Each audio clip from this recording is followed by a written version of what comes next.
Welcome to This Day in His Story, created by American Heritage Worldwide. A reminder that every day holds something new to learn. Did you know that the phrase, wear your heart on your sleeve, is a Valentine's Day tradition from the Middle Ages? Learn about harvest festivals and how single men and women picked their Valentine's name out of a bowl and wore that name on their sleeve. Travel to the city of Verona, Italy, where every year millions of people gather on Valentine's Day to honor Shakespeare's play, Romeo and Juliet. Today, we are taking something that sits right in the middle of our cultural calendar. Something you probably associate with red foil wrappers, maybe some panic buying at the drugstore. And a dinner reservation you definitely forgot to make. Exactly. And we are peeling it all apart. We are. And I think for most people, Valentine's Day is this very polished pink and red thing. You see the heart-shaped box, you buy it, it's simple. It feels incredibly modern, almost manufactured.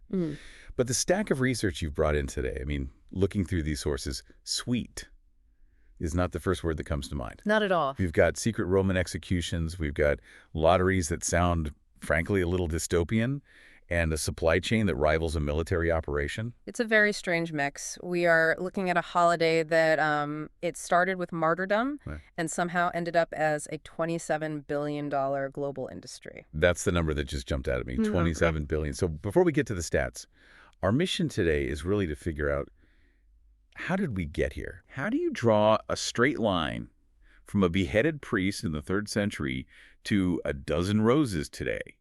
And maybe most interestingly, what does wearing your heart on your sleeve actually mean? Because I was using that phrase completely wrong. Oh, most people do. It has a very literal, very specific origin. Okay, let's unpack this. We have to start with the man himself. Or is it men? The history is a little murky, but the sources seem to converge on Rome, AD 270. Right. And to understand the origin, you have to understand the environment. The Roman Empire in AD 270 isn't a place of romance, it's a place of crisis. Constant warfare, borders under attack. Exactly. And you have an emperor, Claudius II, who is desperate for manpower. This is Claudius the Cruel, right? That's the one. And Claudius had a theory. He looked at his recruitment numbers and he decided that the problem with his army was, well, it was love. Wait, really? He thought love was the strategic weakness of the Roman legion. Specifically marriage. He believed that single men fought better, that if a man has a wife and kids at home, he's naturally going to be more cautious on the battlefield. He has something to lose. He has something to lose. So Claudius comes up with a very blunt solution. He just outlaws marriage for young men. That feels incredibly short-sighted. Yeah. You can ban the legal contract, but you can't just legislate away the human impulse to partner up. You can't. And that is where Bishop Valentine enters the story. He was a priest who looked at this decree and essentially said, this is unjust. It wasn't just about romance for him. It was about the sacrament. It was about basic rights. So he went underground. Like literally underground. In some accounts, yeah. He was performing secret wedding ceremonies for soldiers and their sweethearts. Just imagine the tension there. Oh, yeah. Whispering vows in some hidden room, knowing that if the guards walk in, everyone in that room is probably dead. It really raises the stakes compared to modern wedding planning. We worry about the catering bill. They worried about, execution. Precisely. And sources point out that Valentine wasn't just a wedding planner. He was also deeply involved in helping Christians who were being persecuted. The prisons were horrific, and he was helping people escape or just survive them. So when he was eventually caught, and he was caught, it wasn't just for the weddings. No, it was for actively undermining the emperor's authority on multiple fronts. So Claudius orders his execution. Yes. Beaten with clubs and then beheaded according to tradition. It's a very bloody beginning for a day we now celebrate with plush teddy bears. It really is. But there was one detail in the notes that just stopped me cold. We know him as the patron saint of lovers. But the Catholic Church actually lists him as the patron saint of something else too. Yes. This is one of those fascinating historical oddities. Saint Valentine is the patron saint of epilepsy. Epilepsy? That seems completely unrelated. Do the sources say why? There's some debate. Some suggest he might have had epilepsy himself or that he cured someone with it, but I think it adds this fascinating layer of human fragility to him. You know? It grounds him. He's not just this abstract symbol of romance. He's connected to real physical suffering. It makes him a person, not just a logo on a card. It does. So he dies around AD 270. But obviously the Romans weren't celebrating Valentine's Day the next year. It took a while for the brand to stick. A long while. I mean, it wasn't until 1537, over 1,000 years later, that King Henry VII of England officially declared February 14th as St. Valentine's Day. Okay, so Henry VII makes it official. But the imagery we have, the cupids, the arrows, that doesn't feel very bishop-like. That feels pagan. It is pagan. It's a classic case of cultural layering. You take a Christian martyr, but you overlay him with symbols from Greek and Roman mythology. Cupid is just a rebranding of Eros. The Greek god of love, son of Aphrodite. Right. And the visual language there is actually kind of violent when you think about it. He has a bow and arrow. Yeah, we think of it as cute now, but the implication is that love is an assault. You get shot. Exactly. It strikes you. It's not a choice, it's an infliction. And that lack of choice actually brings us to the Middle Ages. And these harvest festivals the sources mention. This is where the traditions start to get a little weird. This was the lottery concept, right?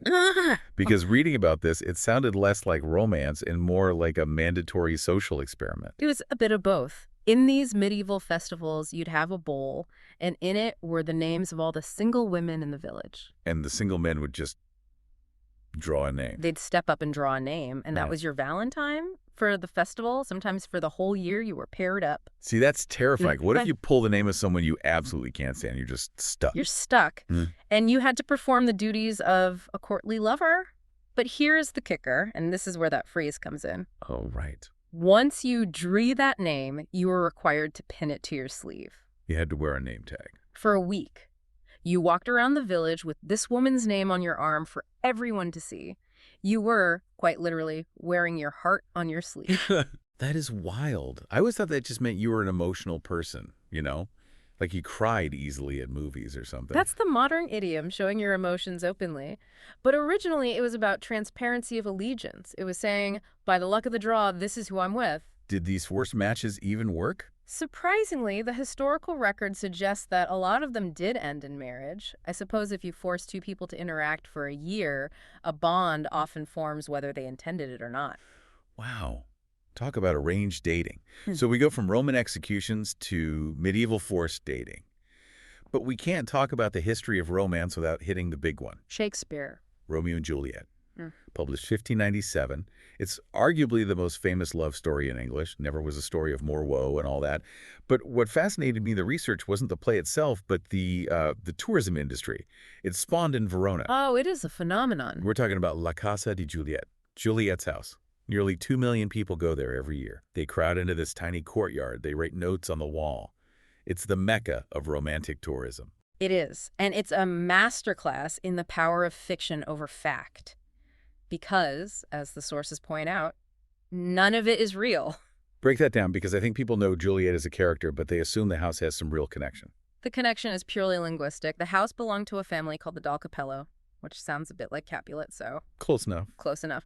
The city of Verona bought the building in 1905. They saw the potential. So the city government was like, hey, we could use a tourist trap. Let's buy this old house. Essentially. And the balcony, the famous balcony where Wherefore Art Thou Romeo was supposed to have happened. Yeah. They added it. It wasn't there. It's actually an old sarcophagus they just stuck on the wall to look like a balcony. No way. Yes.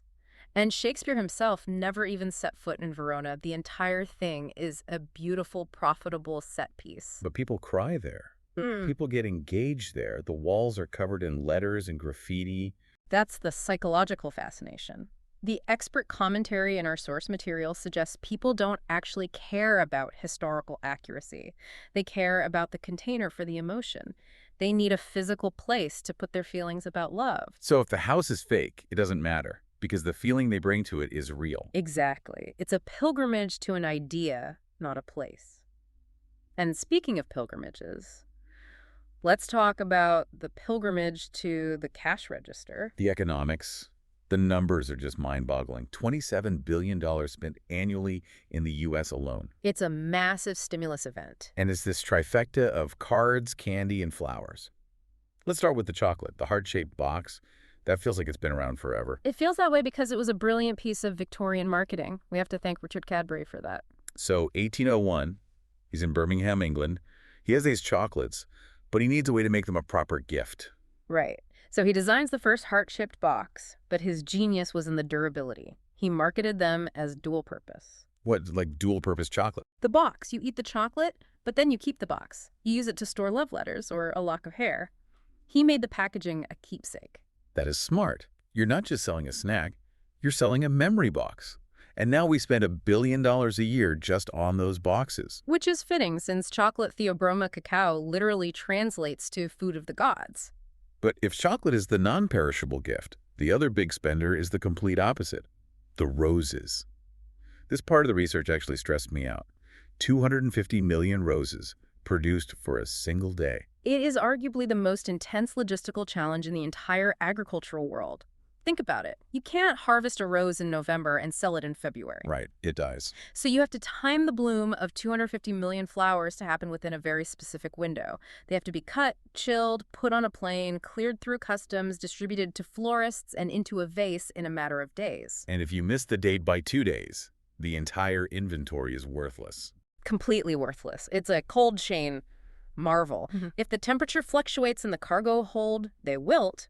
If the plane is delayed, they rot. The fact that you can walk into a store on February 14th and buy a dozen red roses is actually a miracle of modern logistics. It makes you appreciate the bouquet a little more. It's not just a flower, it's a survivor of a global race against time. And who's buying them? The stats are very skewed. I saw this. 73% of flower buyers are men. It's one area where the traditional gender roles hold incredibly firm. Men buy the flowers. So we have the $27 billion economy. We have the flowers, the cards, 150 million of those, by the way, and the chocolate. It's a lot of consumption. Yeah. But the source material takes a turn at the end that I really want to spend some time on. Yes, this is a crucial pivot. Because up until now, we've been talking about love as something you get or something you buy. But one of the articles in our stack brings in a religious perspective that frames love as something else entirely. It frames love as work. Specifically, service. It references a story from the New Testament, John chapter 21. And even if you aren't religious, the narrative dynamic here is it's fascinating. It is. Set the scene for us. So this is after the resurrection. The disciples are back at their old jobs. They're fishermen. They've been out on the boat all night and have caught absolutely nothing. They are tired, hungry, frustrated. A feeling many of us can relate to. Then a stranger on the shore, who turns out to be Jesus, tells them to cast the net on the other side. They do, and boom. The net is so full of fish they can barely haul it in. A miracle of abundance. But the key moment isn't the fish. No. They get to shore, they have breakfast, and then Jesus turns to Peter. Now remember, Peter's the guy who denied knowing Jesus 3 times just a few weeks earlier. There's baggage there.